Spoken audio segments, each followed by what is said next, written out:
પાટણ જિલ્લામાં શિક્ષણ વિભાગમાં ફરજ બજાવતા કેટલાક શિક્ષકો બીએલઓ તરીકેની ચૂંટણી કામગીરી નથી કરતા હોવાનું બહાર આવતા ચૂંટણી પંચ સજાગ બન્યું। ગુજરાતના 34 જિલ્લામાં સરની કામગીરી ન કરતા બીએલઓ પર કાર્યવાહી શરૂ થઈ। પાટણની સૂર્યનગર પ્રાથમિક શાળામાં ફરજ બજાવતી મહિલા શિક્ષકને પણ કામગીરી ન કરવા બદલ મામલતદાર પાટણ દ્વારા નોટિસ અપાઈ છે।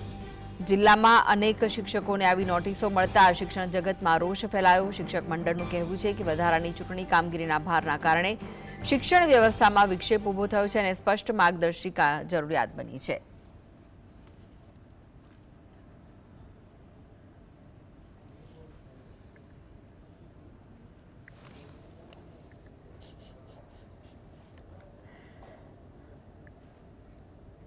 તો મહિલા શિક્ષકને કામગીરી ન કરવા બદલ મામલતદાર પાટણ દ્વારા નોટિસ અપાઈ છે। જિલ્લામાં અનેક શિક્ષકોને આવી નોટિસો મળતા જ શિક્ષણ જગતમાં રોષ જોવા મળી રહ્યો છે। શિક્ષણ મંડળનું કહેવું છે કે વધારાની ચૂંટણી કામગીરીના ભારના કારણે શિક્ષણ વ્યવસ્થામાં વિક્ષેપ ઊભો થાય છે અને સ્પષ્ટ માર્ગદર્શિકા જરૂરિયાત બની છે। હવે સ્પષ્ટ માર્ગદર્શિકાની માંગ કરવામાં આવી રહી છે।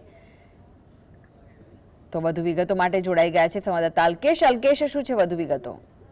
કૃષ્ણ, ચૂંટણી પંચ દ્વારા ગુજરાતમાં જે સરની કામગીરી કરવામાં આવી રહી છે એમાં અત્યારે કામગીરી તો ચાલી રહી, પણ કેટલાક શિક્ષકો જે છે એ કામગીરી નહીં કરતા એ લોકોને અત્યારે હાલ નોટિસ બજાવવામાં આવી છે। ત્યારે પાટણ જિલ્લાની વાત કરીએ તો પાટણ જિલ્લા શિક્ષણ વિભાગમાં જે ફરજ બજાવતા એક સૂર્યનગર પ્રાથમિક શાળાની મહિલા શિક્ષિકાબેન એમને કોઈ કારણસર કામગીરી નહીં કરતા એમના ઉપર આજે એક નોટિસ ફટકારવામાં આવી છે પાટણ મામલતદાર દ્વારા અને ખુલાસો પૂછવામાં આવ્યો છે। આ સહિત સિદ્ધપુરમાં પણ કંઈક 3 થી 4 શિક્ષકોને આ રીતે નોટિસ આપવામાં આવી છે અને એ લોકોને ખુલાસો માંગવામાં આવ્યો કે કામગીરી કેમ નથી કર્યા। આને કારણે સમગ્ર શિક્ષણ આલમમાં અત્યારે હાલ ચકચાર મચી ગઈ છે। જી કૃષ્ણ। જી આભાર અલ્કેશ માહિતી આપવા માટે।